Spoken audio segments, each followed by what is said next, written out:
بسم اللہ الرحمن الرحیم۔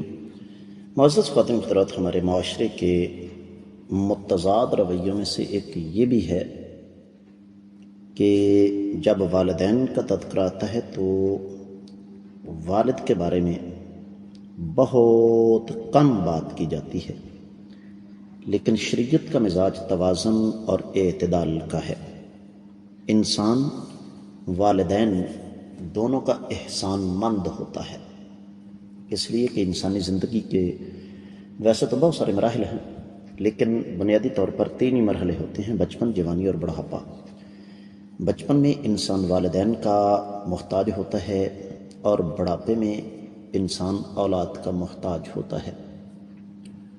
تو آج کی حدیث اسی سلسلے کی ایک کڑی ہے کہ کوئی بھی انسان اپنے والد کے احسانات کا بدلہ کیسے اتار سکتا ہے۔ مشکوٰۃ المصابیح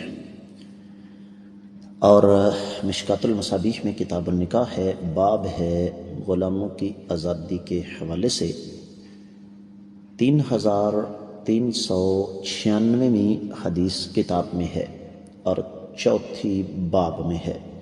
الفاظ سماعت فرمائیے گا۔ وعن ابی ہریرہ رضی اللہ تعالیٰ عنہ قال قال رسول اللہ صلی اللہ علیہ وسلم لا یجزی ولد والدہ الا ان یجدہ مملوکا فیشتریہ فیعتقہ، رواہ مسلم۔ معزز خواتین و حضرات، حدیث صحیح مسلم میں آپ نے سماعت فرماری کے آ گئی ہے۔ تو صحیح مسلم اور صحیح بخاری کے بارے میں اور آپ اچھی طرح جانتے ہیں کہ یہاں پر موجود تمام تر احادیث اللہ ملک العلم رب الجلال والاکرام کی توفیق سے تمام تر شکوک و شبہات سے بالا تر، ان کی صحت پر کوئی بات کرنے کی ضرورت نہیں ہے۔ تفصیلی حوالہ نوٹ کیجیے گا۔ صحیح مسلم کتاب العتق یعنی غلام سے آزادی کا بیان، 7واں باب ہے کہ والد کو آزاد کرنے کی فضیلت، اور 1510ویں حدیث ہے صحیح مسلم میں۔ ترجمہ آپ کی خدمت میں اس حدیث کا پیش کر رہا ہوں۔ سیدنا ابو ہریرہ رضی اللہ تعالیٰ عنہ بیان فرماتے ہیں کہ کائنات کے امام صلی اللہ علیہ وسلم نے ارشاد فرمایا کہ کوئی لڑکا اپنے والد کی احسانات کا بدلہ نہیں دے سکتا سوائے اس کے کہ اگر وہ اپنے والد کو غلام پائے تو اس کو خرید کر آزاد کر دے۔ معزز خواتین و حضرات، اس حدیث سے ایک بات تو واضح ہو گئی، اور وہ یہ ہے کہ انسان اپنے والدین کا احسان مند ہوتا ہے۔ کیوں؟ اس لیے کہ وہ اس کے دنیا میں آنے کا سبب بنے۔ پھر اگلا مرحلہ، باپ اپنی اولاد کے لیے جتنی مشقت اٹھاتا ہے، ہم اگر تھوڑا سا غور کریں تو ہمیں بڑے اچھے طریقے سے اس کی سمجھ آ جائے گی۔ تو دوسری بات جو ہمارے سامنے آتی ہے وہ یہ